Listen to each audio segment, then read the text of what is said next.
Welcome to another new episode of the Get Organised with Declutter Me podcast with myself, Shalina. I hope you're well wherever you are in the world.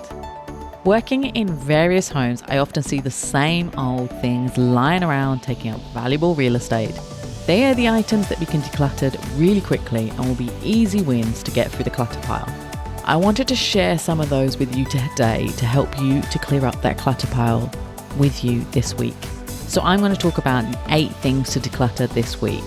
Now you might be wondering why 8, and if you've listened to previous episodes, you'll know that I think 8 is very special. It's a special number in the Arab world and also in the Chinese world, which are 2 worlds that have collided into my life over the years. And it's been very lucky for my family. So I like to do lists with 8 instead of like top 10 or top 20 or whatever. No, I'm going to do the top 8 things. So we're going to talk about the top 8 things to declutter, which I suggest for you. So when doing these declutter moments, remember to not take up too much time in your day. Do a mini declutter in that area, spending like 10 to 15 minutes in that space decluttering what you can. You can go back to that area tomorrow or even in a few hours' time if you feel up to it. So let's start with my favorite area, which is the food in the kitchen. I get some weird joy seeing what is the oldest food item I can find in my clients' cupboards and pantry. I once found a 10-year-old can of something which had then exploded in my client's cupboard. He brought it all the way from the UK, which, well, admittedly we do, and then he didn't eat it. I have seen older, but that situation was an explosively good one, if you get my pun.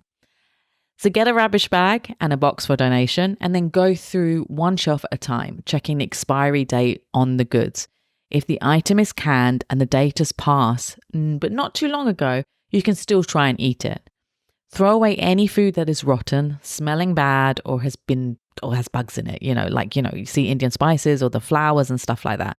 Remember that spices lose their taste after a time. So that cinnamon from 5 years ago will taste like sawdust rather than being fragrant.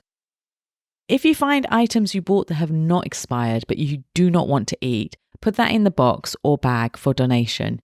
You can give them to a food bank or to charities that are collecting food items. Also do the items in the fridge and the freezer. You would be amazed at how long food is left in the freezer well past its sell-by date. I found yogurt in a fridge recently that had been there for like 8 months. It was pretty gross. And mushrooms as well. I forgot there was mushrooms. They had molded. It was weird. Could have grown more mushrooms with those mushrooms. It was that bad. Next, let's move to another area I love doing, which is the toiletries in the bathroom. Get again a rubbish bag, a donation bag, and a giveaway bag. Many toiletries now have expiration dates on them. So check the top of the tube, the bottom of the container, or see the month's symbol next to the ingredients. Declutter any items that have expired, as the chemicals may be bad for your skin or for any other area you put them on because they've expired. Also remove hair products that you bought after seeing a social media post but is completely useless for your hair. Same goes for those face creams, lotions and potions, especially those ones that can claim to remove fine lines. Like seriously, how do you think those creams are going to remove the fine lines from your face? I just don't understand why do people believe that? Anyway, each to their own, but I don't think it works. Sun cream is another item that people keep for too long, but has an expiration date on them. They are normally at the top of the tube or the bottom of the bottle, so please do not use them once they've expired, as you may not be protected as much as you need to be, and you have to protect yourself. And I mean, like, as I'm getting older, I'm like, yeah, I need to be wearing the SPF 50 or 100 because I'm getting sunspots on my face. Next, let's get rid of any expired makeup. So check out my previous episodes on makeup and when to declutter them, and I'll put them in the show notes as well. Eyeliner and mascara only last for 6 months once opened, and I know a lot of people like to keep multiple bottles open at the same time. So be wary of what is new and what is old. Next, look at dried up nail polish. So if the oil and the color have separated, it's time to declutter those bottles. Let's go to the next item that we should look at. So that's bed linen. So I've seen clients keep bed linen for over 20 years, which are threadbare, mismatched, or don't even fit on the beds that are slept on anymore. Get the linen and check first if you have a full set. Then check the sizing, and if it won't fit the beds that you have now, donate it. Also check the state of it. So if it's holey or threadbare or a weird color, then donate it to an animal charity or vet, as they can use it for the animals that stay overnight. Do the same thing for blankets. So living in the Middle East, we actually don't need that many blankets and throws, but it tends to be something that is collected over time here. Check which ones you love and use and donate the rest. I tend to keep 2 for the lounge for myself and guests for the sofa, and 1 for each of the bedrooms. They're cleaned every season, so they're always fresh and clean. Finally, in the linen cupboard, have a look at your towels. So remove the ones that don't feel good anymore, are threadbare and holey, or just don't go with your bathroom aesthetic. Keep the towels that you love having and which you keep on using all the time. There's no point keeping ones that you don't use, but they're like, oh, I might use it one day. No, you won't. You just like using the same old towels until they become threadbare. Like, let's be realistic. So now let's talk about another thing that I love looking at and taking the piss out of my clients about, which is kitchen appliances and gadgets. So they are so often purchased quickly with no thought whatsoever of whether you're going to use them and where you're going to store them in your kitchen. So let's go through the electronics first.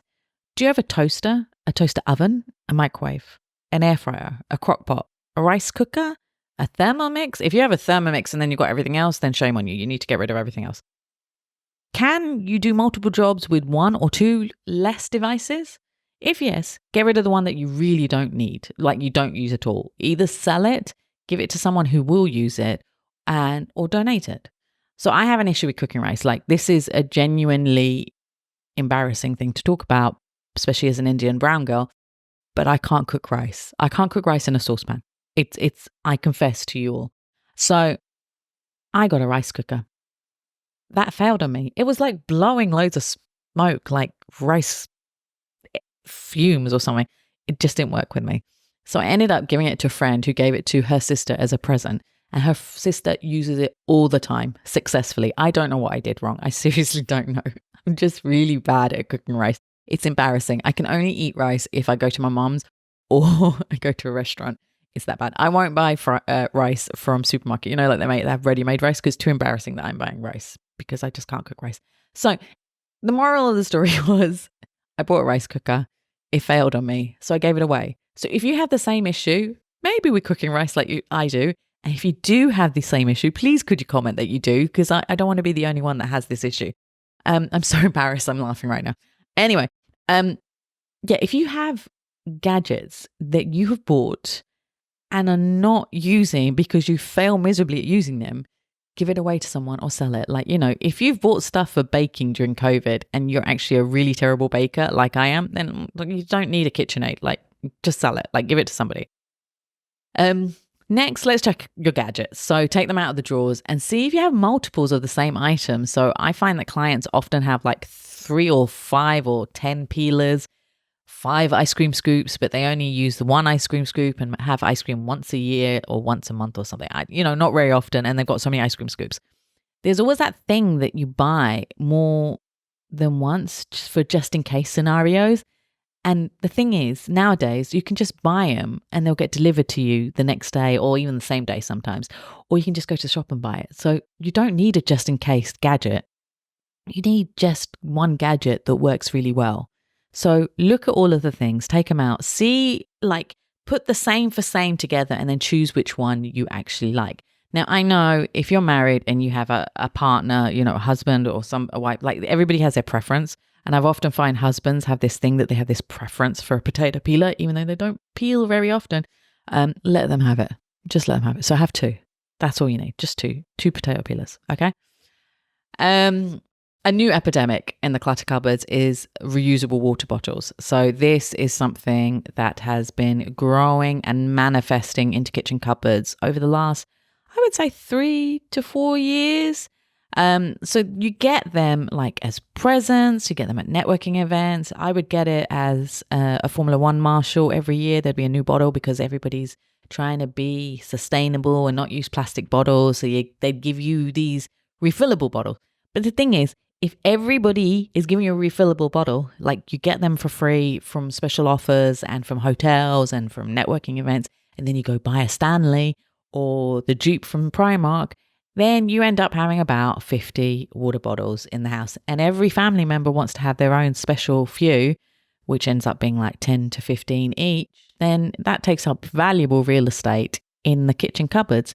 And there isn't enough space for all these flasks. And plus, they're really tall sometimes, so they don't even fit on the shelves properly. So then you have to get those organizers to put them in, and you can only put 6 on those things. And I think I'm causing you anxiety as much as I'm getting anxious just talking about these water bottles. So yeah, it's a massive issue. And then like you see that there's viral ones on TikTok, and I cannot tell you like how many people keep on buying Stanley ones or fake Stanley ones. And anyway, so one day I opened my cupboard where I put my water bottles, and they were falling out of the cupboards. I am confessing a lot of things to you today. Rice, water bottles, too many of them.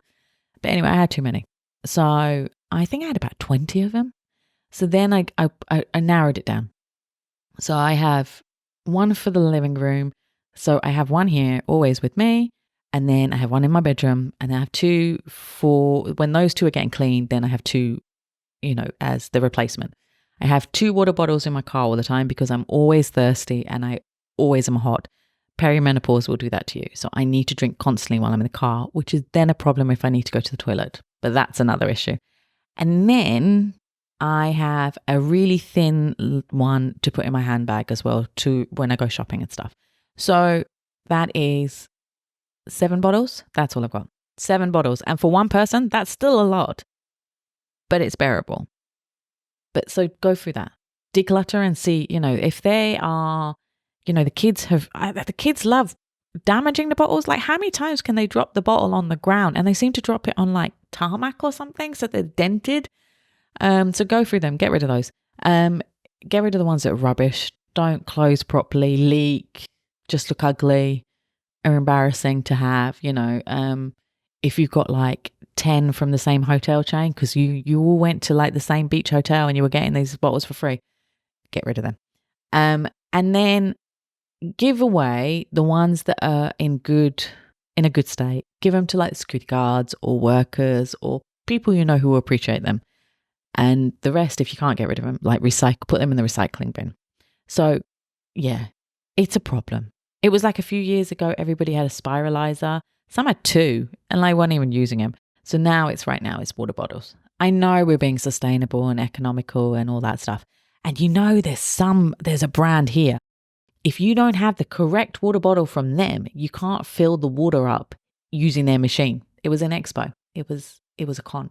So yeah, I'm not happy about these bottles, but I am using them because I am all for sustainability. But we're not sustainable with the amount of bottles we all have. Just saying. Anyway, let's go to number 6 on my list of things that you should get rid of this week. My next one is candles. Now, if you've listened to me over the years, you know that I hate one company the most out of all for these stupid candles that you can get 3 for $4 and they smell horrible. Pumpkin spice is the most disgusting one. If you ever have me as your organizer and you're my client, please do not light up the pumpkin spice candle for me. I don't want to smell it. It's horrible. And the candy floss one. Ugh, ugh, ugh, yuck. Anyway, right. I really don't like this shop. I don't like the candle. The smell is only on the top. The rest of it is fake candle wax and it doesn't smell of anything. It's horrible. It lasts for too long and it just smells bad. It's toxic. It's not even pure candle. You know what I mean? It's just horrible. So most of you don't even finish the bloody bottles because they're just that horrible. You know what I mean? So you buy millions of them. I had once a client who had about 100 of them. Yes, she had 100. I had to organize them. It was bad for my nose. But anyway, so yeah, declutter them. So if they're half used, if they're fully not used and you're never going to use them, give it away to somebody who might use it and appreciate it, or throw it away or put it in recycling. And get rid of the ones that smell really awful that nobody likes and are giving everybody a headache. So, and then choose scents that you really like. I mean, if you're really not that fussed about candles, don't buy any. Like, you don't have to. I know it looks good on Instagram, but you don't need to. I buy from one company, one French company, and I have for years, and they last for ages, for like a year, right? And the smell stays the whole time, through the whole of the candle. So I have about 3 or 4 of them in the house in different places, and I move them around. So I will have one on my desk and I might change it around stuff. So they're pricey. They're not cheap. They're not like that horrible shop which has those offers. But actually, when you buy all those candles from that horrible shop, it actually works out more expensive than buying one candle from the lovely French shop. And it lasts for so long. So I only have to rebuy a new candle once a year, which I usually do in Europe because it's tax-free. So I'm clever like that. But buy something that lasts, that smells nice, and that you will finish to the end. And then what I do once it's finished to the end is I use the jars to hold things in. So I've used them for all my hair grips and my hair bands. I use them for like the medicine for my perimenopause now. I have them in jars. So there's so many uses for these jars, and they're so pretty. They're so pretty. So much better than those other ones, really. So yeah, that's my little rant about candles. So yeah, declutter them. Get rid of those horrible ones, please. Right, let's talk about the next thing. So this is number 7, if I'm not mistaken. Number 7 on the list is medicine. And this is another thing I love doing. But the problem is now my eyesight is going, so I have to wear those 10 dirham glasses or £1 glasses for reading because I can't see the expiry date with my normal eyesight. I am getting old. So many things are coming out in season 3 of this Get Organised podcast, isn't it? Anyway, medicine. So we have a lot of them and we tend not to use it. And if you live in a company that's covered by insurance, like in the Middle East or in America, the doctors like overprescribing medicine just because they know it'll be covered by insurance and all that stuff. So when I go to the pharmacy, I tend to tell them that I don't want all the medicine. So if I already have the medicine at home, I'm going to say no to some of them, like except for Panadol, because I always need Panadol.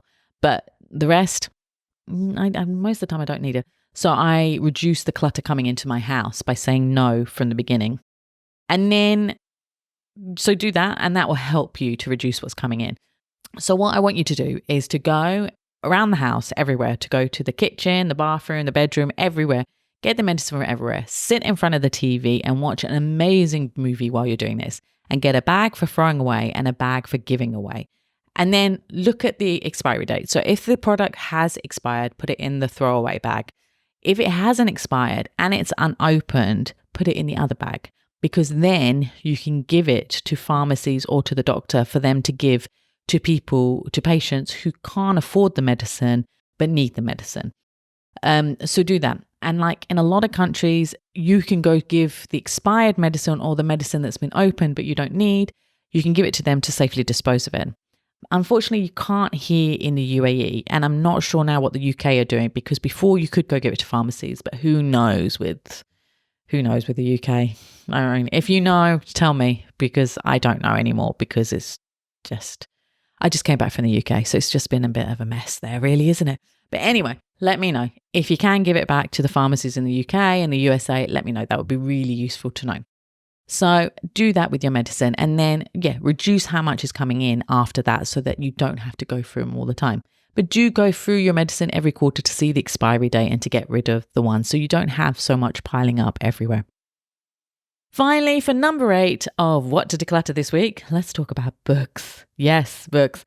I have got back into reading paper books, and although that's really lovely, it does mean that I'm getting more books on my bookshelf up behind. There are some more there.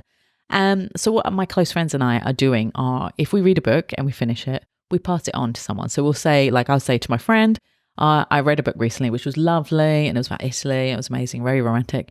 I said, look, I've just finished a book. It's romantic. It's an easy read. Do you want to read it? And she was like, yeah, give it to me. So I gave it to her. She can have it. She can move it on to somebody else. So that's what we're doing now in our circle. We're like giving the books away and saying, do you want to read this? Do you want to use that? So it doesn't stay with us. Also, I have a friend called Kelly, whose podcast I have been on before, called Good Intentions, and I will put that link on there so you can hear it. She's wonderful, and she has this free library, so you can go drop off the books and then people can just pick up the books whenever they want to. So many of my clients have done it. I've done it as well. I've gone and dropped books off there. So you could do that as well. So if there's loads of people doing this free library thing, and like they're getting telephone boxes, those old red telephone boxes, and putting them in there, or putting them in little sheds or little cupboards and stuff. And people can just go help themselves. So if that's happening, great. Otherwise, you can go to secondhand bookshops and try and sell it to make money, especially kids' books. There's just loads of different ways to get, to move the books away from your home. So go through your books, do the mini declutter, see which ones you like, which if you love them and it's your special ones, keep it. I'm not telling you to get rid of everything. I'm not a minimalist. You know that. I am never going to be a minimalist. But don't keep the ones that you've had on your bookshelf for like 5 years and are never, ever going to read. You don't have any desire to read it. You bought it from that big bad wolf book show thing and you never bought. You didn't even take it out of the cellophane wrapper, did you? No. I mean, I had a few of them like that and I did have to give them away because I had them for like 3 years. But anyway, books that you're never going to read and you've got on your bookshelf, get rid of them. Give them away to friends, give them away to somebody or sell them.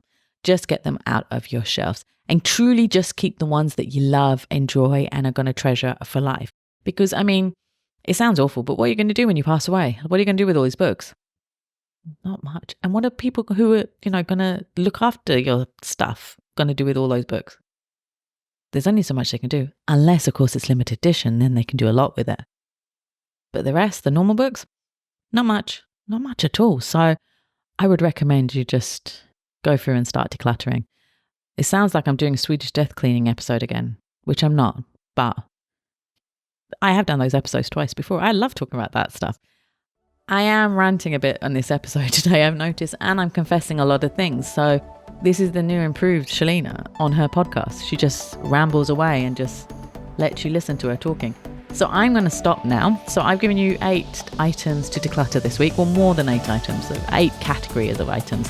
So let me know how you go with decluttering these items. Hopefully you don't ramble on as much as I did, but leave a comment if you need help to declutter more items, or if you enjoyed this episode, and share it with your friends and family.